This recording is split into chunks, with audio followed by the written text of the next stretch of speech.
이거가 예배죠. 이런 예배를 우리가 드리면 좋겠습니다. 19절하고 20절 말씀을 다시 한번 우리 한 목소리로 읽겠습니다. 베드로와 요한이 대답하여 이르되 하나님 앞에서 너희의 말을 듣는 것이 하나님의 말씀을 듣는 것보다 옳은가 판단하라. 우리는 보고 들은 것을 말하지 아니할 수 없다 하니, 본문은 나면서부터 걷지 못하던 사람이 나이가 40살이 된 사람인데 40년 동안 걷지 못했으니까 이게 얼마나 인생이 비참하고 망가져 있는 인생이었어요. 베드로의 말 한마디에 그는 일어났고 걸었고 뛰었고 하나님을 찬송했습니다. 예루살렘이 뒤집어졌죠. 이 엄청난 뉴스 앞에서 사람들은 솔로몬 행각으로 모여들었고 베드로는 예수 그리스도를 증거합니다. 이 사람을 낫게 한 것은 우리의 능력이 아니라 예수 이름의 능력이다.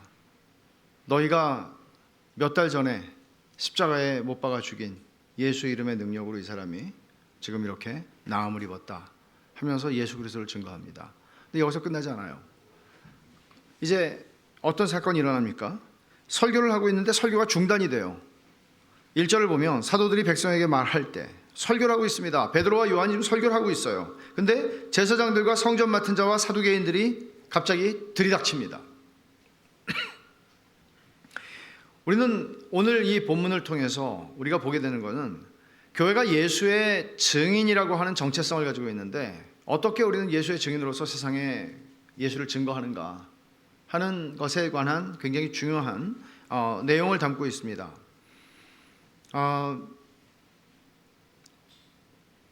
베드로가 전하는 복음의 내용을 보면 우리는 2장에서도 봤고 3장에서도 봤고 오늘 4장에서도 보게 되는데, 베드로가 복음을 전하는데 신문을 당하든지 혹은 무슨 소동이 있든지 그는 복음을 전합니다. 복음을 전하는데 그가 전하는 복음에는 언제나 정죄가 있습니다. 너희들이 예수를 십자가에 못 박아 죽였다 라고 하는 것이죠. 너희들이 하나님을 거슬렀다. 놀라운 것은 이런 정죄를 받고도 사람들이 반응을 했다는 거죠. 자, 보세요. 복음을 굿뉴스라고 그러죠. 굿뉴스인데 복음이 굿뉴스가 되려면 배드뉴스가 있어야 굿뉴스가 되죠. 예를 들어서 내가 죄인인 걸 나도 알아요. 나도 때때로 거짓말을 칠 때가 있고 나도 때때로 좀 둘러댈 때가 있고, 이런 식으로 내가 죄인됨을 인식하는 사람에게 복음은 얼만큼의 가치가 있겠습니까? 한 5만 원 정도 될까요? 의미가 없습니다. 복음은 내 인생을 뒤집어 놓을 만큼의 능력도 그리고 가치도 의미도 없는 거죠. 오늘날 너무나 많은 주일날 예배당에 모여서 예배를 드리는 너무나 많은 사람들 안에 그들의 삶의 복음은 큰 가치가 없습니다. 여러분들은 어떻습니까? 베드로는 쉽게 그리스도인을 만들려고 하지 않습니다. 쉽게 예수 그리스도의 길을 따라갈 수 있다고 말하지 않습니다. 그는 먼저 배드 뉴스를 전합니다. 너희들이 죄인이라고 말합니다. 너희들이 하나님을 거슬렀다고, 하나님을 도발했다고 말합니다. 예수 그리스도를 너희들이 못 박아 죽였는데 그분이 바로 생명의 주라고 말합니다. 그래서 사람들은 어찌할꼬 하는 반응을 했죠. 근데 이게 일종의 기적이라는 거죠. 여러분, 이거를 너무나 우리는 성경시대의 이야기니까 그럴 수도 있지라고 볼 필요 없습니다. 설교자가 여러분들을 정죄한다면 여러분들은 기분이 나쁠 것입니다. 목사가 나를 알아? 왜 저러는데? 라고 말할 겁니다. 나는 괜찮을 거라고 여러분 생각하지 마십시오. 복음을 전한다는 것은 우리가 하나님 앞에서 어떤 죄인인지를 성경을 통해서 성령께서 우리의 심령에 설교자를 통하여 말씀하시는 것이 반드시 들어갑니다. 그럼에도 불구하고 그렇습니다. 내가 진짜 죄인입니다. 영원히 죽을 수밖에 없는 자입니다. 용서받을 수 없는 죄인입니다. 내가 하나님을 무시했고 하나님을 도발했고 하나님을 모욕했습니다 라고 인정하는 것이죠. 그것은 성령의 역사가 아니고서는 설명할 수가 없습니다. 여러분들이 이 자리에 있는 것은 여러분들이 다 거듭난 사람인지는 확신할 수는 없으나 여러분이 일반적으로 이 자리에 있다는 것은 하나님께서 어떤 일을 여러분 안에 행하셨기 때문입니다. 그렇지 않으면 자연인은 절대로 이 복음 앞에 복종하지 않습니다. 그래서 오늘도 베드로가 이 나음을 입은 사람을 이 사건을 통해서 설교를 했을 때 솔로몬 행각에서 4절에 보면은 그 결과가 이렇게 나오죠. 말씀을 들은 사람 중에 믿는 자가 많으니 남자의 수가 약 5천이나 되었다. 5천 명이 예수를 믿었다. 이제 3천 명이 지난번에 믿었죠? 5천 명이 믿었죠? 그러면 벌써 한 만여 명이 되잖아요. 당시 예루살렘 인구가 하워드 마샬이라고 하는 학자에 의하면 한 2만 5천 명 정도 됐을 거라고 얘기를 하면서 10배가 더 많을 수도 있다. 그렇게 얘기했어요. 하나 많아 한 말 같아요. 근데 10배가 많을 수는 없을 것 같아요. 그러면 25만 명인데 25만 명이 고대 1세기의 도시 예루살렘, 그것도 변두리에 있는 도시에 25만 명? 쉽지 않을 거라고 생각합니다. 오히려 2만 5천 명이 더 개연성이 있고 혹 많다고 하면 한 두세 배 정도 더 많았을지도 모르겠습니다. 그러면 여러분 생각해 보세요. 그 중에 한 10,000명이 지금 그리스도인이 됐습니다. 엄청난 사건이죠. 어떤 학자들은 이거는 부풀려진 숫자일 거라고 그냥 얘기합니다. 그러면 그 학자들에게 말하죠. 근거는 뭡니까? 그러면 아니 이게 말이 되냐고. 말이 되냐고. 10,000명이 며칠 안에 10,000명이 된다는 게 그리스도인이. 그럼 여러분 18세기에 조지 위필드라고 하는 그 2000년의 교회사에서 설교 제일 잘했다는 사람이죠. 조지 위필드가 설교를 하는 곳마다 그런 대규모 회심들이 일어났거든요. 그런 사건을 생각하면 이런 일이 1세기에 베드로를 통해서 일어나지 않았을 거라고 생각하는 게 불합리하죠. 여튼 엄청나게 많은 사람들이 예루살렘에서 예수를 믿게 됐고 교회가 되었습니다. 어느 정도인가 하면 이 공회원들이 베드로와 요한을 어떻게 제압해 보려고 하는데 21절에 보면 관리들이 백성들 때문에 그들을 어떻게 처벌할지 방법을 찾지 못했다 그랬어요. 백성들이 무서워서. 이 사람들은 정치인들이니까 백성들이 무서워서 어떻게 못하는 거예요. 백성들이 다 예수를 믿었던지 아니면 이 사람들에 대해서 호의적이든지. 왜? 착한 일을 하잖아요. 베드로의 설교에 이렇게 많은 구원의 열매가 있었던 게 사실입니다. 그러나 복음은 모든 사람에게 좋은 소식은 아닙니다. 복음은 어떤 사람들에게는 굉장히 거슬리는 것이고 몹시 불쾌한 것입니다. 여러분 그렇게 생각해 봤습니까? 적어도 1절에서 이 사람들, 갑자기 설교하고 있는 베드로와 요한을 덮친 사람들, 누구죠? 제사장들, 성전 맡은 자, 사두개인들입니다. 왜 이렇게 했습니까? 2절에 보면 예수 안에 죽은 자들의 부활이 있다고 백성을 가르치고 전함을 싫어하여라고 얘기합니다. 싫은 거죠. 근데 이 사람들이 이게 버릇이에요. 누가복음 20장을 한번 찾아볼까요? 누가복음 20장에서 거의 똑같은 장면이 나옵니다. 사실 복음서에서 많이 나오죠. 20장 1절입니다. 하루는 예수께서 성전에서 백성을 가르치시며 복음을 전하실 때 주님이 설교하고 계셨어요. 근데 대제사장들과 서기관들이 장로들과 함께 가까이 와서 방해합니다. 중단시킵니다. 베드로의 설교도 중단됐고 예수님의 설교도 중단됐습니다. 근데 여기서 가까이 와서라고 누가복음 20장 1절에 말하는데 사도행전 4장 1절에서 그들이 이르러라고 한 말하고 헬라어로는 같은 말이에요. 근데 이게 어떻게 번역이 가능한 말인가 하면 기습하다, 덮치다 이런 의미로 번역할 수 있는 말이에요. 그러니까 이런 의미로 지금 이 사람들은 마치 범인을 검거하기 위해서 덮치는 것처럼 덮친 거예요. 설교가 중단됐죠? 칼빈은 이렇게 표현을 했어요. 그들은 불을 끄고자 하는 자들처럼 아주 급하게 몰려왔음이 분명하다. 소방수처럼 불이 난 거예요. 견딜 수가 없어요. 이 불을 꺼야 돼요. 그래서 그들은 급히 들이닥쳐서 막 호스를 대고 불을 끄는 거예요. 왜? 싫었으니까. 여기 이 사람들 한번 보세요. 제사장들이라고 그랬죠. 제사장들은 성전과 성전 제사에 관한 모든 일들을 책임 맡은 사람들입니다. 성전 맡은 자는 성전 경비대, 그러니까 성전 경찰이라고 할 수 있는데 성전 경찰의 대장입니다. 이 사람의 위치는 서열상 성전에서 대제사장의 바로 아래 두 번째 위치입니다. 그리고 그 다음에 또 어떤 사람들이 나와요. 사두개인들. 이 사람들은 거의 성경의 그 복음서에 나오는 사두개인들은, 여기도 나오죠, 사도행전에도. 이 사람들은 종교적인 사람들이라기보다는 종교적인 유대 사회 속에서 관료들로서의 정치적 권력을 휘두르던 사람들이었는데, 이 사람들은 훨씬 더 정치인에 가까운 사람들이었습니다. 그리고 예수 그리스도 기본적으로 부활을 믿지 않았습니다. 죽음은 끝이라고 생각했습니다. 이 사람들은 그렇게 율법 연구에 몰두한 사람들이라거나 경건 생활에 몰두한 사람들이 아닙니다. 그 사람들은 바리새인들이죠. 서기관들이죠. 이 사람들은 정치 감각이 뛰어난 사람들이었습니다. 이들이 들이닥친 겁니다. 그 이유는 싫었다는 거죠. 그러면 여러분, 이 싫었다는 표현은 굉장히 이 복음에 대해서 반응하는 한편의 사람들의 반응의 전형을 보여주는 것인데, 어떤 사람들은 믿었습니다. 회개했습니다.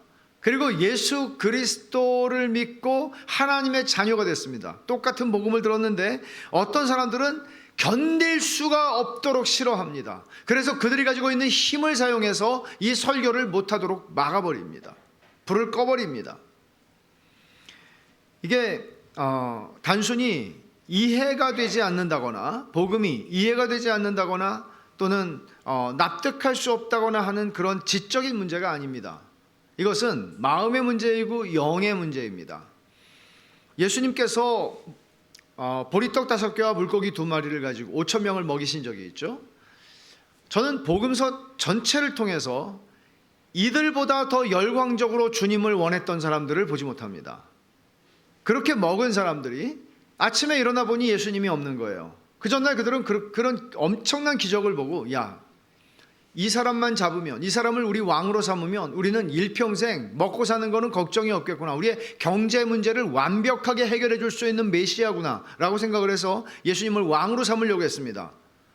예수님은 그들을 떠나십니다. 갈릴리 바다를 건너서 지나가십니다. 근데 이들이 아침에 일어나 보니까 예수님이 없거든요. 그들은 배를 타고 온 게 아니고 열심히 걸어서, 그 먼 거리를 걸어서 예수님을 쫓아옵니다. 만납니다. 그때 예수님께서 설교를 하시죠. 그러자 하나씩 둘씩 자리를 뜨기 시작합니다. 수근수근거리기 시작합니다. 그리고 그들이 하는 말이 이것이었습니다. 어렵도다. 그들은 이해할 수 있는 지적 훈련을 받지 않았기 때문에 그들이 이해할 수 없었다는 얘기가 아닙니다. 예수님께서 그들의 전곡을 찔러서 말씀하시죠. 찔림이 되었느냐? 라고 물으십니다. 찔렸느냐는 거죠. 왜냐하면 예수님은 너희가 나를 따라온 거, 이렇게 열정적으로 나를 따라오는 거는 너희가 나를 원하기 때문이 아니고 먹고 배불러서지 라고 지적하셨거든요. 오늘날 교회 예배당의 의자에 앉아있는 수없이 많은 대한민국에 많은 사람들이 있지만, 그들 중에 많은 사람들은 이런 사람들과 조금도 다르지 않은 사람들이 있을 것입니다. 그들은 먹고 배부르기 때문에 예수를 믿으면 부자가 된다고, 예수를 믿으면 건강해진다고, 예수를 믿으면 문제 해결된다고, 예수 믿으면 빚 갚을 수 있다고, 이런 이야기들을 듣고 교회로 나옵니다. 그리고 그것을 기대하고 열심히 기도합니다. 그러나 결국 그들은 아무것도 아닙니다. 그들은 그리스도인이 아닙니다. 그들은 복음 설교에 정죄하는 내용을 소화할 수 없습니다. 받아들일 수 없습니다. 이 오병이어로 먹고 주님을 떠나간 사람들이 있는가 하면, 여기 오늘 사도행전 4장에서 우리가 보는 사람들은 이 베드로와 요한을 잡아들이죠. 이 차이는 뭔가 하면 본질적으로 동일해요. 복음이 싫어요. 복음이 싫은데 힘이 있느냐 없느냐에 따라서, 힘이 없는 사람들은 떠납니다. 그냥. 그러나 싫은데 내가 힘을 가지고 있는 사람이라면 그 말을 못하도록 그 사람을 죽이거나, 메시지가 싫으면 메신저 죽이라고 그러잖아요. 죽이거나 말을 못하도록 협박을 합니다. 여기서 권력이라고 하는 것은 단순히 이런 어떤 정치적인 위협적 권력을 의미하는 것만은 아닙니다. 내가 가지고 있는 지식, 내가 가지고 있는 돈, 내가 가지고 있는 인맥, 내가 가지고 있는 그 어떤 것들도 다 힘입니다. 학력, 다 력을 붙이잖아요. 내가 할 수 있는 한 모든 수단을 동원해서 하지 못하도록 합니다. 결국 베드로와 요한은 붙잡혀 왔습니다. 아마 14절을 보면 여기에 병 나은 사람도 그들과 함께 공회 안에서 붙잡혀 있었던 걸 보면 이 사람도 그날 나음을 입고 성전에서 막 뛰어 찬양을 하다가 같이 붙잡혀 온 것 같아요. 그래갖고 감옥에 셋이 들어갔어요. 근데 여기서 좀 상상력이 필요하죠. 한번 생각해 보세요. 이 병 나은 사람은 세상에 얼마나 복받은 사람이에요. 베드로와 요한과 한 방을 썼어요.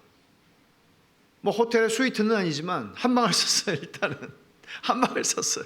여러분 요한하고 한 방 써보신 분 계세요? 베드로하고, 그것도 베드로와 요한과 한 사람도 아니고 두 사람과 한 방을 쓰다니, 세상에. 이 사람은 이 평생에 이 밤을 잊지 못했을 거예요. 감옥도 처음 들어봤겠지만은 아마 특수 제자 훈련을 밤새도록 잠 안 잤을 것 같아요. 제 생각에는. 왜냐하면 40년 동안 자기가 이 육신에 매여서 일어나지도 못하고 있던 사람인데 자기가 자기를 고쳐주신 분, 예수 이름의 능력으로 고쳐주신 예수님, 그 예수님과 가장 가까이서 3년을 보냈던 이 두 분과 함께 밤을 보내다니 꿈만 같은 밤이었겠죠. 예수님에 대해서 얼마나 물어봤겠어요. 그리고 이 두 사람은, 베드로와 요한은 적어도 이 정도 상상력을 가지고 우리 성경을 읽어야 됩니다. 뭐 했을까? 잤을 것이다. 아니, 잠은 안 왔을 것 같아요. 심란하지 않았겠어요? 감옥에 들어왔는데 주님의 말씀이 생각났을 것 같아요. 자, 우리 누가복음 21장 12절 한번 봅시다. 누가복음 21장 12절. 이 모든 일 전에 내 이름으로 말미암아 너희에게 손을 대어 박해하며 회당과 옥에 넘겨주며 임금들과 집권자들 앞에 끌어가려니와 이 일이 도리어 너희에게 증거가 되리라. 그러므로 너희는 변명할 것을 미리 궁리하지 않도록 명심하라. 내가 너희의 모든 대적이 능히 대항하거나 반박할 수 없는 구변과 지혜를 너희에게 주리라. 주님이 이 말씀을 하신 것을 그들은 기억했을 겁니다. 왜? 성령이 그들에게 오시면, 보혜사 성령이 오시면 내가 너희에게 한 말을 기억나게 할 것이라고, 생각나게 할 것이라고 하셨잖아요. 이 말씀이 기억났겠죠. 그리고 생각했겠죠. 주님이 이 말씀을 왜 하셨던 거, 그때는 우리는 그저 지나가는 말로 들었는데 주님이 이 말씀을 하시다니, 그게 지금 우리한테 지금 일어나고 있잖아. 주님은 내일 신문 나갈 때 무슨 말을 해야 될지 걱정이 되는데 걱정하지 말라고 그러셨지. 그 순간에 주님은 할 말을 주시겠다고 약속하셨지. 이 말씀을 기억했을 거예요. 그랬을 때 그들을 사로잡고 있던 두려움은 사라져버리고 큰 확신과 힘을 그들은 느꼈을 겁니다. 당연하죠. 이 대목에서 이제 날이 저물었기 때문에, 저녁이기 때문에 공회를 소집할 수가 없었어요. 그래서 이들을 이제 하루 밤에 가두어 둔 겁니다. 근데 이 대목에서 누가는 성령의 영감을 받아서 성경을 썼다고 하지만 정말 글을 잘 쓰는 사람이라는 생각을 합니다. 4절을 보면 말씀을 들은 사람 중에 믿는 자가 많으니 남자의 수가 약 5천이나 되었더라. 이 말이 사실은 4장 1절 앞에 나와야 될 것 같은데 여기에 나와요. 갑자기 감옥에 들어가서 밤을 지내게 됐다 하고 나서 신문을 받기 전에, 이튿날이 동트기 전에 이 사이에 그날 5천 명이 믿었다고 얘기를 해요. 왜 그렇게 썼을까요? 하나님의 말씀을 전하는 사람은 가둘 수 있지만 하나님의 말씀은 가둘 수 없다는 거죠. 디모데후서 2장 9절에서 바울은 이렇게 말합니다. 복음으로 말미암아 내가 죄인과 같이 매이는 데까지 고난을 받았으나 하나님의 말씀은 매이지 아니하나니. 사람은 가둘 수 있지만 하나님의 말씀은 가둘 수 없습니다. 이건 2000년의 교회 역사가 증명하는 바입니다. 뿐만 아니라 바울은 자기가 복음을 전하면 꼭 복음을 전하는데 어떤 결과가 나타나더라 하는 것을 이렇게 말하죠. 찾아봅시다. 고린도 후서 2장 16절입니다.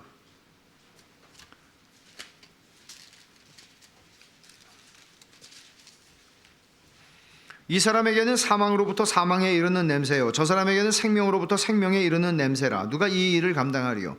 바울은 자기가 지나가면서 복음을 전하는 곳에서는 어떤 사람들은 죽음을 경험하고 어떤 사람들은 생명을 경험한다고 얘기해요. 어떤 사람들은 죽고 어떤 사람은 살아난다고 얘기해요. 그러니 두려워서 이 일을 내가 어떻게 감당할지 모르겠다는 거죠. 자기가 지나가면 사람들이 푹푹 쓰러지고 죽어요. 그리고 자기가 지나가면 어떤 사람들은 막 살아나요. 자기가 지나가면 죽고 사는 일이 일어난다는 거예요. 자기는 가면서 복음을 전하죠. 그리스도를 전하죠. 근데 자기가 전하는 복음에 대해서 사람들이 어떤 반응을 하느냐에 따라서 그들은 죽기도 하고 살기도 한다는 거예요. 과연 이렇게 사람을 죽이고 살리는 이 복음을 전하는 자로서 내가 이 직분을 내가 어떻게 감당해야 될지 모르겠다고 그는 말합니다.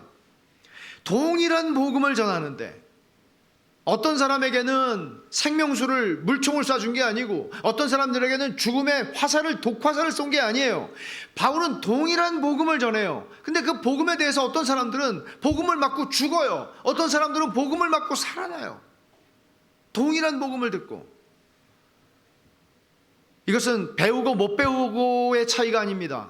이것은 가지고 못 가지고의 차이도 아닙니다. 이것은 전적으로 마음의 문제이고 영적인 문제입니다. 복음은 2000년 동안 그랬습니다. 세상을 둘로 쪼갭니다. 둘로 가릅니다. 그래서 예수님이 이렇게 말씀하셨죠. 내가 너희에게 평화를 가져다 줄 줄로 생각하느냐? 아니다. 나는 너희에게 검을 주러 왔다. 싸우는 칼이요. 그래서 너희가 화목한 가정이었는데 그 가정 안에 전쟁이 일어날 거다. 왜? 여러분, 한 집안에 아들이 있는지 엄마든지 누가 한 사람이 예수를 믿으면 집안이 분란이 나죠. 싫거든요. 예수님을 아는 것도 아니에요. 근데 싫어요. 우리 가정에 예수 믿는 사람이 존재한다는 게 싫어요. 전쟁이 일어납니다. 복음은 세상을 가릅니다. 우리가 두 번째로 살펴볼 명제가 오늘 제일 중요한 것인데 기독교는 사건이라는 것입니다. 기독교는 가르침이나 관점이나 견해가 아닙니다. 기독교는 사건입니다. 이 명제를 이해하지 못하면 기독교는 공허하고 능력 없는 이론 체계에 머물 수밖에 없습니다. 왜냐하면 내가 선택한 종교이거나 내가 선택한 이게 맞는 것 같아, 기독교 괜찮은 것 같아 라고 내가 선택하고 내가 결정한 것이라면 그것은 여러분들을 변화시키는 능력이 되지 않습니다. 기독교는 사건입니다. 5절을 보면 이튿날 공회가 소집이 되죠. 이 공회는 유대인들에게 있어서 제일 높은, 말하자면 우리 지금 민주주의 사회에서 삼권 분립과 같은 것이 있기 전에 여기에는 모든 권한이 이 공회에 주어져 있었습니다. 70명의 이 이스라엘의 지도자들로 형성된 산헤드린이라고 하는 공회였습니다. 이 공회가 소집이 돼서 이제 두 사도를 앞에다 놓고 신문을 하게 됩니다. 근데 이 공회의 구성원들을 5절에 보면 관리들과 장로들과 서기관들이라고 말합니다. 관리들이라고 말하는 사람들은 이 6절에 보면 이 6절 하반절에 대제사장의 문중이 다 참여하여 그랬죠. 이 대제사장의 문중을 구성하는 사람들이라고 볼 수 있는데 뭐 이름까지 나오잖아요. 6절에는 안나스, 가야바, 요한, 알렉산더와 같은 사람들입니다. 이 사람들은 성전 맡은 자도 여기에 포함이 됩니다. 그러니까 경비대장이죠. 실권을 가지고 있는 사람들입니다. 실권을 행사할 수 있는 사람들입니다. 그리고 장로들이 나오죠. 이 사람들은 대부분이 사두개파였는데 사두개파는 부활을 믿지 않았습니다. 아까 말한 것처럼 이 사람들은 귀족의 수장들이었습니다. 그래서 귀족들이 많이 있었을 텐데 귀족들 중에 수장의 원로들, 이런 사람들이 이제 일부 산헤드린 공회를 구성하고 있습니다. 그리고 서기관들이 있죠. 이 사람들은 율법 전문가입니다. 이 사람들이야말로 바리새인, 대부분이 바리새인인 사람들이었습니다. 그러니까 우리가 아는 바 예수님의 제자 중에 공회원들이 있었죠. 두 사람 알죠. 니고데모라고 하는 사람이 있었고, 또 하나는 아리마대 요셉이라는, 아리마대 출신의 요셉이라는 말입니다. 아리마대 요셉은 아마 장로 그룹에 속한 사람이었을 것입니다. 굉장히 부자였거든요. 그리고 니고데모는 바리새인, 그러니까 서기관에 속하는 사람이었을 겁니다. 그러니까 이런 사람들이 있었던 것이고, 이 자리에도 아마도 있었을 것이라고 생각이 됩니다. 나중에 6장 7절을 가서 보면, 여러분 6장 7절 한번 잠깐 미리 한번 볼까요? 하나님의 말씀이 점점 왕성하여 예루살렘에 있는 제자의 수가 더 심히 많아지고 허다한 제사장의 무리도 이 도에 복종하니라. 제사장들이 예수를 많이 믿게 됩니다. 그러니까 이런 공회원들 가운데에서도 사실은 예수를 믿는 사람들이 점점 많이 생기게 된 거죠. 오늘 베드로가 신문을 당하면서 베드로와 요한이 하는 말을 통해서도 그들의 마음이 많이 움직였을 것입니다. 하나님께서는 계속해서 이 예수의 증인들을 통하여 당신을 증거하십니다. 형식은 어떻든지 간에. 이 사람들이 신문하는 내용을 보면, 7절을 보면, 사도들을 가운데 세우고 묻되 너희가 무슨 권세와 누구의 이름으로 이 일을 행하느냐. 예수님한테도 이 사람들이 계속 물었던 게 그거잖아요. 네가 무슨 권세로 이렇게 말하고 네가 무슨 권세로 이런 일을 행하느냐. 예수님에게 물었던 거를 지금 사도들에게 묻고 있습니다. 이제 사도가 베드로가 대답을 하죠. 8절에 보면 이에 베드로가 성령이 충만하여 이르되 백성의 관리들과 장로들아. 근데 이제 우리말로는, 이게 우리 개역 개정으로는 다 반말로 번역이 되어서 그런데, 이렇게 반말로 하면 기분 나쁘지 않겠어요? 공회원들이 그렇게 하지 않았고 예의를 갖춰서 얘기한 거예요. 예의를 갖춰서 지금 얘기를 하고 있습니다. 예의를 갖춰서 얘기하지만 베드로와 요한은 아주 담대하게 복음을 전하고 있는 것이죠. 근데 지금 이 사람들이 물어보는 말에 무엇에 우리가 초점을 맞추려고 그러냐면, 무슨 권세와 누구의 이름으로 이 일을 행하였느냐 그랬잖아요. 이 일 때문에 잡혀왔잖아요.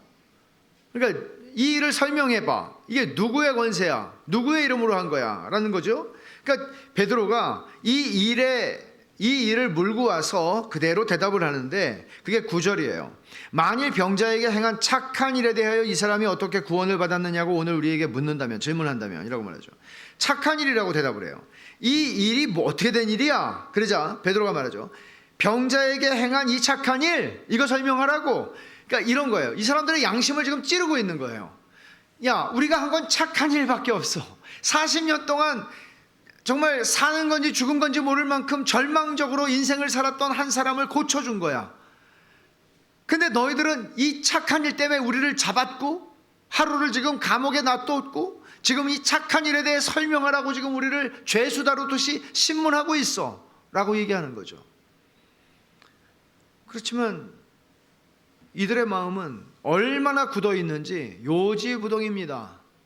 양심에 찔리는 것 같지 않습니다. 그럼에도 불구하고 나중에 제사장들이 많이 믿었다고 하는 것들을 보면 여기 이 무리들 중에서도 마음이 움직인 사람들이 있었을 겁니다. 이 착한 일에 대해서 설명하라고 너희가 묻는 거지? 라고 그는 말합니다. 베드로는. 그리고 여기서도 그는 정죄하죠. 왜냐하면 10절에 보면 너희와 모든 이스라엘 백성들은 알라. 너희가 십자가에 못 박고 하나님은 그를 죽은 자 가운데서 살린 나사렛 예수 그리스도의 이름으로 이 사람이 건강하게 되어 너희 앞에 있느니라. 너희는 죽였는데 하나님은 그를 살리셨어. 다시 말하면 예수님을 너희가 몇 달 전에 죽였잖아. 그거는 하나님을 거스르는 행위였다는 사실을 알아야 돼 라고 얘기하는 거죠. 너희가 죽인 예수를 하나님은 살리셨어. 그리고 그분이 너희의 생명의 주야. 그리고 그분의 이름의 능력으로 이 사람이 어저께 일어났어. 근데 베드로가 하는 말을 보면, 잘 들어보면 9절을 보세요. 다시. 만일 병자에게 행한 착한 일에 대하여 이 사람이 어떻게 구원을 받았느냐고 오늘 우리에게 질문한다면, 어떻게 일어섰느냐고, 어떻게 치유를 받았냐고 라고 말하지 않고 구원을 받았다고 얘기해요. 이거는 진짜 구원받았다는 뜻으로 보통 쓰는 말이에요. 물론 치유 같은 것도 포함이 될 수는 있지만 베드로는 확장하고 있는 거죠. 왜? 그 밤사이에 이 사람은 복음을 더 분명하게 들었을 것이고 세례를 줘도 괜찮을 만큼 이 사람은 분명한 그리스도인이 되었어요. 이 사람은 육신의 해방을 입은 것도 해방이지만 치유지만 이 사람은 영혼의 구원을 받은 사람이 됐어요. 얼마나 큰 사건입니까? 지금 그것을 베드로는 지금 말하고 있는 거죠. 그러니까 여러분, 이게 사람의 마음이 이렇게 복음에 대해서 반응을 이렇게 하기 시작하면 사람의 마음이, 죄인의 마음이 얼마나 굳어지나 하면 이 정도로 굳어져요. 40년 동안 정말 일어나지 못하던 사람이 일어났어요. 그러면 정말 다 같이 기뻐해주고 정말 축하하고 노래를 부르고 해야 되지 않겠어요? 백성의 지도자라는 사람들이. 근데 이 사람들은 그거하고는 아무 상관이 없어요. 자기들 자신과 자기들의 기득권을 지키는 것 외에는 어떤 생각도 없어요. 죄인의 마음이 은혜를 받지 못하면 이럴 수 있어요. 설마 내가 그러려고. 그 누구도 그럴 수 있어요. 은혜를 받지 못하면 그럴 수 있어요. 여러분, 우리 시대에도 그런 사람들 많잖아요. 각계 정계에는 뭐 말할 것도 없고 도대체 저 사람이 사람인가 싶을 정도로 정말 얼굴에 철판을 깔고 부끄러운 줄 모르고 얼마든지 이 사람들이 그런 사람들이에요. 이 16절에서 이 공회원들이 말하듯이 자기들끼리 하는 말인데 이 사람들은 어떻게 할까? 그들로 말미암아 유명한 표적 나타난 것이 예루살렘에 사는 모든 사람에게 알려졌으니 우리도 부인할 수 없는지라. 자기들도 부인할 수 없어요. 부인할 수 없는 일이 일어났어요. 사건이 일어났어요. 40년 동안 못 이러던 사람이 한마디 말을 듣고 벌떡 일어나서 뛰어다녀요. 이게 사건이에요. 이거는 단순히 기독교라고 하는 어떤 이론 체계를 내가 받아들일까 말까, 이게 합리적인가 비합리적인가를 따지는 이런 문제가 아니고 그냥 일어난 일이에요. 부인할 수 없는 일이에요. 사건이에요. 그렇지만 이들은 진실과 사실에는 눈을 감기로 작정을 한 겁니다. 기독교가 사건이라면, 기독교가 이런 사건이라면 내가 기독교를 받아들이고 받아들이지 않는 것은 단순히 하나의 견해나 하나의 관점을 내가 취할 것인가 말 것인가를 결정하는 문제가 아니라는 것이죠. 그래서 하나님께서 하신 사건을, 일으키신 사건을 거부하는 것입니다. 두 번째로 베드로는 이 사건이 일어나게 된 연원을 거슬러 올라가 설명하죠. 예수님의 십자가 죽음과 부활 사건입니다. 10절에서 베드로는 말합니다. 너희와 모든 이스라엘 백성들은 알라. 너희가 십자가에 못 박고 하나님이 죽은 자 가운데 살리신 나사렛 예수 그리스도의 이름으로 이 사람이 건강하게 되어 너희 앞에 섰느니라. 그러니까 공회원들은 예수님을 십자가에 못 박아 죽인 장본인들이에요. 너희 이스라엘 백성들이라고 하는 건 공회가 이스라엘의 대표성을 가지기 때문에 그렇게 말하는 것이죠. 베드로는 조금도 돌려서 말하지 않습니다. 직선적으로 그들이 죽인 예수를 하나님이 살리셨다고 말합니다. 그리고 예수님이 부활하셨다는 걸 증거하죠. 그러니까 걷지 못하던 사람이 갑자기 걷게 되는 능력으로 복음이 드러났는데, 이 복음은 어떤 사건으로부터 시작됐고 어떤 사건으로부터 연원한 것인가 하면 예수님이 십자가에서 죽으셨고 부활하신 사건이라고 얘기를 하는 겁니다. 이게 복음입니다. 정말 놀라운 것은 11절이죠. 이 예수는 너희 건축자들의 버린 돌로서 집 모퉁이의 머릿돌이 되었느니라.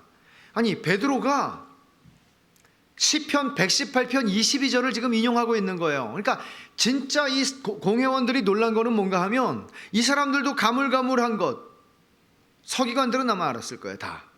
그러나 서기관이 아닌 사람들에게는 좀 가물가물할 수 있는 것, 서기관들조차 이게 준비하고 설교를 만든다고 하고 쓰지 않고 즉석에서 이 사람들은 뭐라고 표현해요?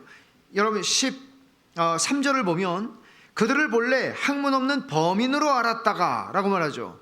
학문 없는이라는 얘기는 uneducated, 그러니까 정식 교육을 받지 않은 사람들이라는 얘기죠. 랍비 교육을 받지 않은 사람들이에요. 그러니까 이 사람들이 랍비 교육을 받지 않았는데 어떻게, 신학자가 아닌데 어떻게 이런 말씀을, 시편에 있는 말씀을 이렇게 즉석에서 끄집어내서 인용할 수 있단 말인가? 놀라지 않을 수가 없는 것이죠. 그냥 평범한 사람으로 알았는데 그게 아닌 거예요. 깜짝 놀라게 하는 일이죠. 근데 여러분, 이 시편 118편 22절을 인용해서 한 11절 말씀이 무슨 뜻인가 하면, 이 예수는 너희 건축자들의 버린 돌이다. 그래서 진모퉁이의 머릿돌이 되었다. 이스라엘의 건축에서는 이렇게 한대요. 뭐 건축에 대해서 일도 모르는 사람이 이렇게 얘기하는 게 좀 그런데 책 보고 하는 얘기예요. 이스라엘 사람들이 건축을 할 때는 정사각형으로, 크기는 뭐 다 다르겠죠, 집 사이즈에 따라서 정사각형으로 돌을 깎아가지고 돌을 하나 만들어요. 그리고 그거를, 집이 이제 사각형이면 그 시작하는 지점 모퉁이에다가 그거를 박아놔요. 근데 완전히 흙 속에 박아넣는 게 아니고 그게 보이도록, 바깥으로 나오도록 박아놔요. 그리고 거기서부터 이제 벽을 쌓기 시작하고 이렇게 집을 짓습니다. 그런데 짓다 보면 건축하는 사람이, 이게 좀 사이즈가 안 맞는 것 같아, 더 크게 져야 될 것 같아, 저 모퉁이 돌이 좀 맞지 않아, 그리고는 뭐 건축 설계를 좀 바꿔야 되겠어 라고 하면서 그 모퉁이 돌을 뽑아가지고 버리고 다른 걸 깎아서 거기다가 넣는다는 거예요. 이게 이제 버린 돌이 되는 거예요. 근데 그 버린 돌을 어떤 다른 건축하는 사람이 보고, 야, 이게 뭐지? 내가 지으려고 하는 거에 딱 맞는 돌이네. 그리고 그 돌을 가져다가 모퉁이 돌로 쓰고 거기 집을 짓는다는 얘기예요. 근데 그 돌이, 너희가 버린 돌이 바로 예수 그리스도야 라고 얘기해요. 그게 무슨 얘기예요? 하나님께서 집을 짓고 계세요. 하나님이 집을 짓고 계시는데 이 이스라엘의 공회원들, 이 유대 지도자들은 이 집이 하나님이 설계하시는 집의 그림을 보질 못해요. 그래서 이 사람들은 자기들이 짓는 이스라엘 민족들만 살 수 있는 집을 짓길 원해요. 안 맞아요. 예수님이 불편해요. 그래서 예수님을 버렸어요. 그 예수님은 하나님께서 새 집, 영적인 성전, 교회를 세우시기 위해서 모퉁이 돌로 그걸 쓰시는 거예요. 본래 구약 이스라엘의 역사도 그 모퉁이 돌 예수 그리스도로 시작한 거예요. 근데 그들은 버리죠. 자기들의 설계와 맞지 않는다는 이유로, 자기들의 생각과 맞지 않는다는 이유로, 자기들의 계획에 좀 불편하다는 이유로 예수님을 버린 겁니다. 결국은 너희는 예수님을 버렸고 그 예수님이 바로 하나님이 지으시는 집의 모퉁이 돌이야 라고 얘기하는 거죠. 이 사실에 근거해서 베드로는 과감하고도 배타적인 선언을 합니다. 12절이에요. 다른 이로서는 구원을 받을 수 없나니 천하 사람 중에 구원을 받을 만한 다른 이름을 우리에게 주신 일이 없음이라. 다른 이름 강조되죠. 예수님, 죄인을 위해서 죽으시고 부활하신 분은 예수님밖에 없어요. 죄인을 위해서 죽으시고 부활하시는 그 사건의 당사자가 되신 분은 예수님밖에 없어요. 자기 자신을 자칭 구주라고 얘기하거나 자기 자신을 뭐 메시아라고 얘기하거나 자기 자신을 하나님이라고 얘기하는 사람도 있을 수 있어요. 그러나 예수 그리스도처럼 죄인을 위하여 죽으셨고 하나님이 죽음 가운데서 그를 살리신 분은 없어요. 그 죽음과 부활이라는 사건을 통해서 자신이 구주요 메시아가 되는 것을 증명할 수 있었던 사람은 존재하지 않아요. 그런 예수 그리스도밖에 없어요. 그래서 베드로는 이렇게 말합니다. 다른 이로서는 구원받을 수 없다. 천하 사람 중에 구원받을 만한 다른 이름을 우리에게 주신 일이 없다. 그리스도가 아니면 구원은 없다 라고 말하는 것입니다. 현대 다원주의가 설 자리가 없습니다. 기독교는 2000년 동안 이것 때문에 욕을 많이 먹고 있습니다. 특히 현대사회에서는 더더욱 그렇습니다. 그럼에도 불구하고 이 진리는 변하지 않습니다. 기독교가 사건이라고 하는 것은 마지막으로 베드로와 요한 사건인데, 공회에서 말하는 베드로와 요한 자신들을 통해서 이게 또 드러납니다. 13절을 보면 그들이 베드로와 요한이 담대하게 말함을 보고 라고 말하는데, 이 담대함의 요소, 담대함이라고 하는 것은 그냥 용기 있게 말했다 이런 게 아니에요. 이 로마 시대 사람들에게 담대함이라고 하는 것은 자유시민만이 가지는 덕목이었습니다. 말하자면 자유시민은 자기의 견해를, 자기의 생각을 어디서든지 공중 앞에서 공적으로 용기 있게 밝힐 수 있는 사람들이었습니다. 그 자유시민들이었습니다. 그러니까 담대함은 자유시민의 덕목입니다. 뿐만 아니라 담대함이라고 하는 것은 그 말하는 사람의 말의 내용의 진실성을 담보해준다고 여겼습니다. 그러니까 담대하게 얘기하는 것을 보고 이들이 놀란 거죠. 아니 이 사람들이 별로 배우지도 못한 사람들이고 로마 제국의 시민권도 없는 사람들이고 이게 갈릴리 촌 사람들인데 담대한 거죠. 그리고 심지어 그들이 그 어느 소위 학문 없는 범인이라고 그랬으니까 소위 그들이 생각할 때 그렇게 똑똑하고 잘난 사람들에게서 발견하는 담대함과도 다른 뭔가 차별화된 그런 담대함을 베드로와 요한에게서 그들은 본 겁니다. 그래서 놀란 겁니다. 비난할 거리를 찾을 수가 없었습니다. 여러분 누가복음 21장 15절에 아까 제가 읽은 말씀이니까 찾지 마세요. 내가 너희의 모든 대적이 능히 대항하거나 변박할 수 없는 구변과 지혜를 너희에게 주리라. 주님이 말씀하셨죠 미리. 정말 그런 거예요. 그러니까 베드로와 요한도 놀랐을 거라고 생각해요. 저는 말을 하면서도 이게 난가? 요한이 놀랐을 것 같아요. 베드로를 보고. 그리고 베드로가 요한을 보고 놀랐을 것 같아요. 주님의 말씀이 성취되고 있는 그 현장에서 그들은 전율했을 겁니다. 진짜네. 주님 말씀 그대로네. 결국 비난할 명분을 찾을 수 없었던 공회원들이 사도들을 퇴정시키고 잠시 그들끼리 의논을 합니다. 16절 17절이죠. 이 사람들을 어떻게 할까? 그들로 말미암아 유명한 표적 나타난 것이 예루살렘에 사는 모든 사람에게 알려졌으니 우리도 부인할 수 없는지라. 이것이 민간에 더 퍼지지 못하게 그들을 위협하여 이후에는 이 이름으로 아무에게도 말하지 말게 하자. 이게 그들이 할 수 있는 최선이었습니다. 어떻게 할 수가 없는 거죠. 이미 예루살렘 모든 사람에게 알려졌습니다. 그리고 자기들도 부인할 수가 없습니다. 왜? 14절에 보면 병 나은 사람이 그들과 함께 서 있는 것을 보고 비난할 말이 없는지라. 물증이 있잖아요 이 앞에. 그럼 어떻게 예루살렘 사람이 다 알아요 이 사람을. 그럼 어떻게 부인할 수 있어요? 이 착한 일을 했다고 어떻게 비난할 수 있어요? 더 이상 말하지 말라는 거죠. 그게 이들이 할 수 있는 최선이었습니다. 그러니까 자기 두 눈으로 진실을 사실을 보면서도 그걸 부정하는 사람들이죠. 이것은 단순히 양심에 털이 났다 이런 차원의 문제가 아니고요. 불신이라고 하는 마음은 여기까지 간다는 것을 보여줍니다.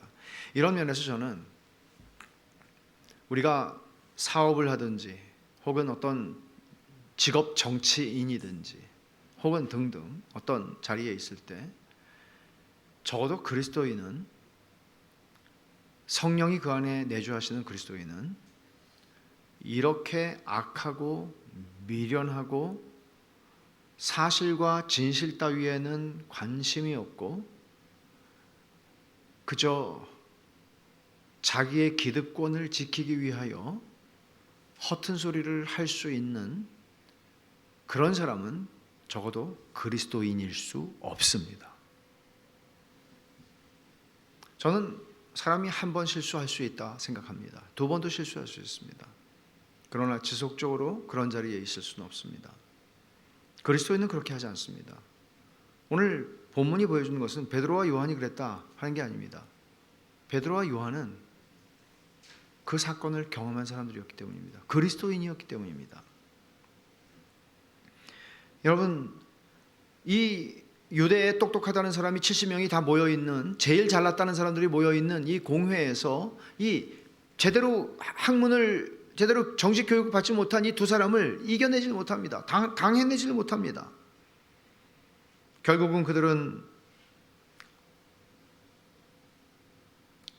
베드로와 요한에게 협박하여 풀어주기를 원하지만 베드로와 요한이 말하죠.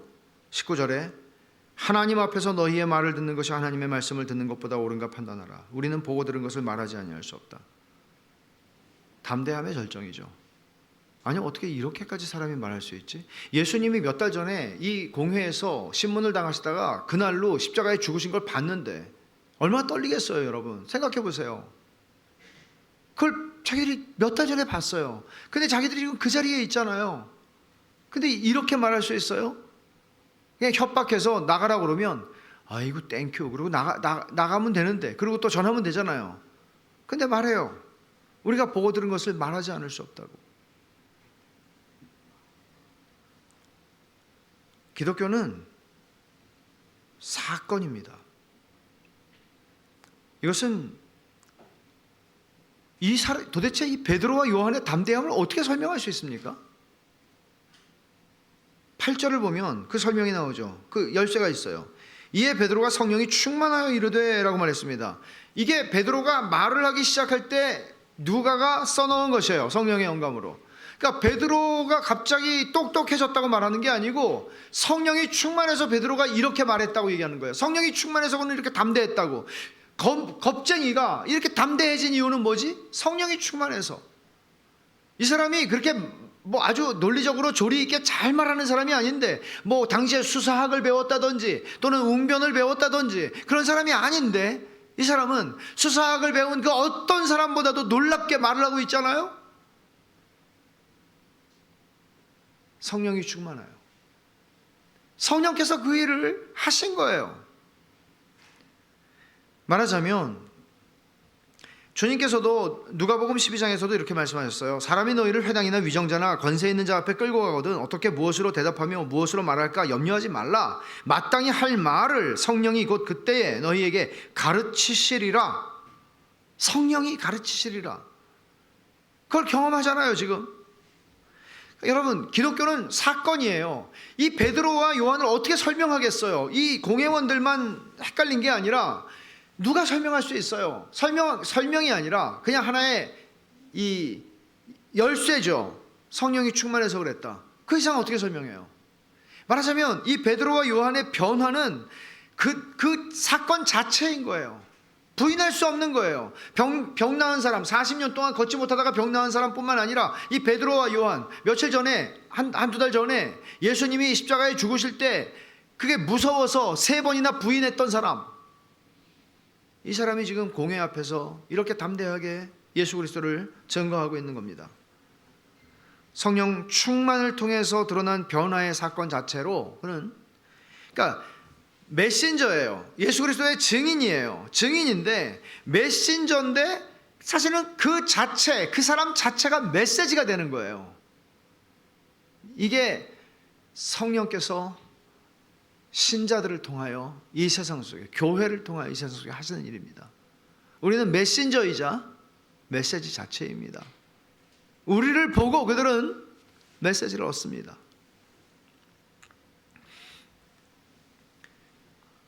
기독교는 사건입니다. 세상이 이해할 수 없죠. 왜? 초자연적인 사건이니까. 성령이 충만해서 그랬다. 말도 안 되는 소리 하지 말라고 그럴 것입니다. 성령이 뭔데? 라고 물을 것입니다. 초자연적인 사건이기 때문에 우리의 이해를 능가하는 일입니다. 걷지 못하는 사람의 치유 사건도 마찬가지입니다. 예수님의 죽음과 부활도 어떻게 설명할 수 있어요? 그러나 그것은 사건이었습니다. 이 사람은 일어났고요. 예수님은 부활하셨고요. 베드로는 그 전에 베드로가 아닌 겁니다. 새로운 베드로가 된 겁니다. 설명할 수 없는. 그러면 저의 질문은 이거죠. 오늘 이 말씀을 통해서 제가 여러분에게 도전하는 것은, 여러분에게 기독교는 일어난 사건입니까? 여러분들은 그 사건을 부인할 수 없고 그 사건을 어떻게 할 수 없습니까? 그 전으로 돌아갈래야 돌아갈 수가 없습니까? 여러분들은 예수 그리스도가 아니면 설명이 불가능한 사람입니까? 아니면 아니라고 말한다면 적어도 여러분에게 기독교는 사건이 아닌 것입니다. 여러분에게 기독교는 그냥 내가 선택하고 교회 다니기로 결정하고 내가 선택하고 내가 판단한 거지 라고 생각하는 수준으로 여러분은 기독교를 오해하고 있는 겁니다. 천만의 말씀입니다. 기독교는 내가 선택하고 내가 결정하고 내가 택하고 내가 이런 거 아니에요. 기독교는 나에게 일어난 일이에요. 살아계신 하나님께서 내 인생 가운데 어느 날 찾아오셔서 내 안에 어떤 일을 일으키신 겁니다. 이게 기독교입니다. 그 사건이 일어났느냐는 거죠. 그 초자연적인 일이 일어났느냐는 거죠. 여러분이 교회를 몇 년 다녔는가? 그거 상관없습니다. 왜 오늘날의 교회가 능력이 없는지 알아요? 기독교를 내가 선택하기 때문입니다. 모태신앙이라고 해봅시다. 부모가 선택했는데 나는 나쁘지 않은 것 같아서 그냥 있다고. 그런 기독교는 능력이 없습니다. 그런 기독교는 베드로 사건을 경험할 수 없습니다. 베드로가 이렇게 겁쟁이가 이렇게 담대해요? 이런 일 없습니다. 세상이 얼마나 교회를 미워합니까? 기독교를 미워합니까? 일관되게 2000년 동안 이렇게 미움을 독차지할 수 있는 사상이 있다면 한번 말해 보십시오. 어떤 철학자의 사상이 이런 미움을 일관적으로 받아왔습니까? 공산주의도 미워하고 자본주의도 미워합니다.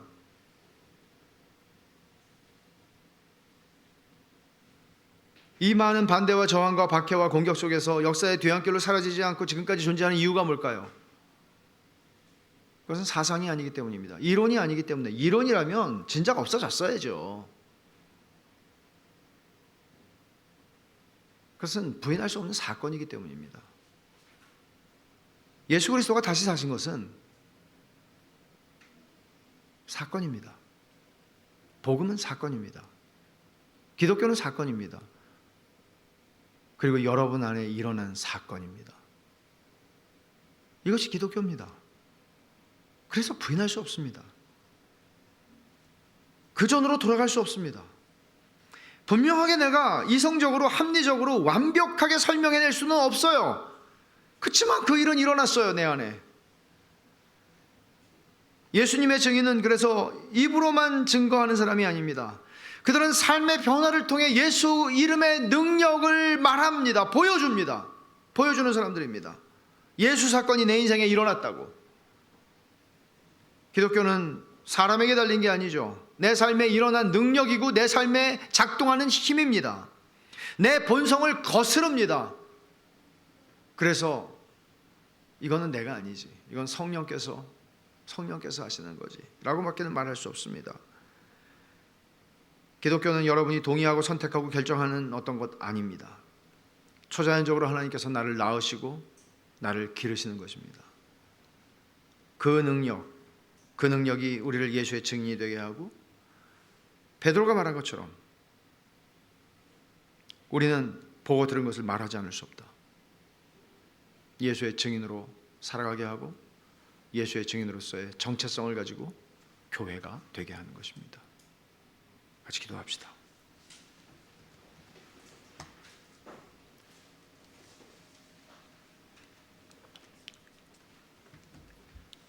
지금 이 자리에는 두 종류의 사람이 있습니다.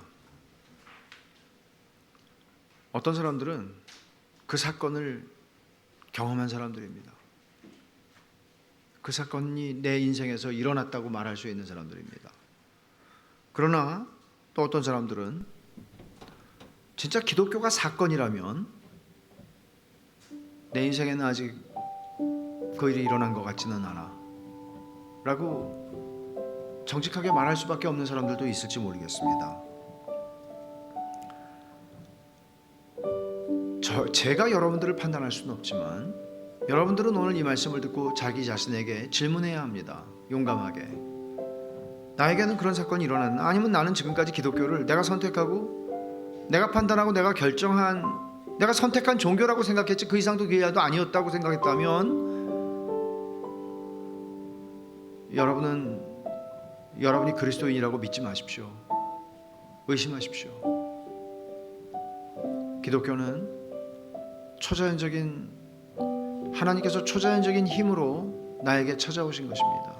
나를 하나님의 것으로 만드신 사건입니다. 그래서 기독교는 나를 증인으로 만듭니다. 어떻게 해서든지 어디에 있어든지 내가 예수의 증인이 되게 만듭니다. 보고 들은 걸 말하지 않을 수 없으니까, 내가 겪은 걸, 내가 경험한 걸 말하지 않을 수 없으니까. 그래서 여러분 이 시간에 같이 기도합시다. 여러분이 나에게는 그 사건이 일어났어 라고 생각한다면 만입이 내게 있어도 하나님 앞에 감사할 것밖에 없지 않겠습니까? 우리가 똑똑해서 여기 있습니까? 똑똑해서 예수 믿었습니까? 아닙니다.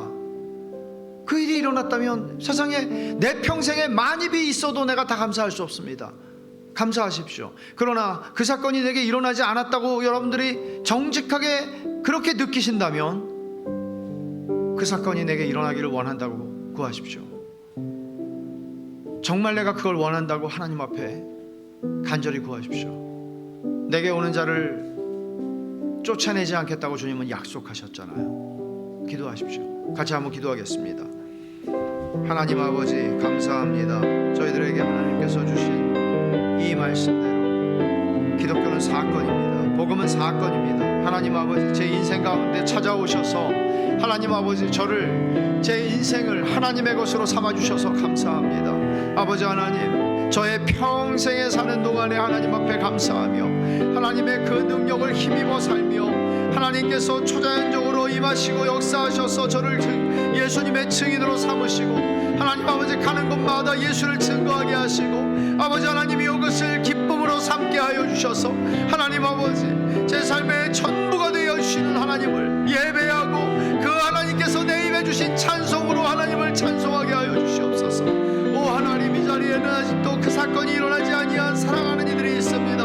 하나님 아버지 아버지 하나님이여 그저 내가 결정하고 내가 선택한 이론이고 관점이고 견해라고 생각하지 아니하고 하나님 정말 그 일이 내게도 일어나게 해주십시오.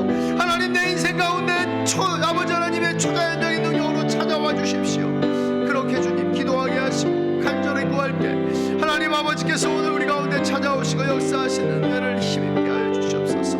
드디어 내게도 그 일이 일어났어요. 드디어 내게도 그 사건이 일어났습니다라고 말할 수 있도록 하나님 아버지 그런 복된 역사가 우리 안에 풍성하게 일어나게 해주시옵소서. 아버지 하나님 감사합니다. 기독교는 사건이라고 주님 저희들에게 이 말씀을 통해 가르쳐 주셨습니다. 하나님 아버지 그 사건이 제 인생에 일어났습니다라고 고백하는 아버지 하나님 우리 모든 사람들을 통해서 영광을 받으시옵소서. 그리고 우리의 인생 전부를 통해서 예수 그리스도의 증인된 삶을 살아갈 수 있도록 그 힘을 힘입어 사는 저희들 되게 하여 주시옵소서. 이 자리에는 아직도 그 사건이 내게는 일어나지 않았어요 라고 고백하는 사람들이 있습니다. 하나님 아버지 정말 이 사건으로 하나님께서 내게도 이 사건을 주시고 초자연적으로 찾아오셔서 내 인생에서 일하여 달라고 하나님 앞에 간구하게 하시고 그렇게 간구하는 사람들을 하나님께서 거절하지 않으시는 은혜로 언젠가 내게도 이 일이 일어났습니다라고 고백할 수 있는 순간이 오도록 하나님 저들을 축복하여 주시옵소서. 예수님의 이름으로 기도하옵나이다. 아멘.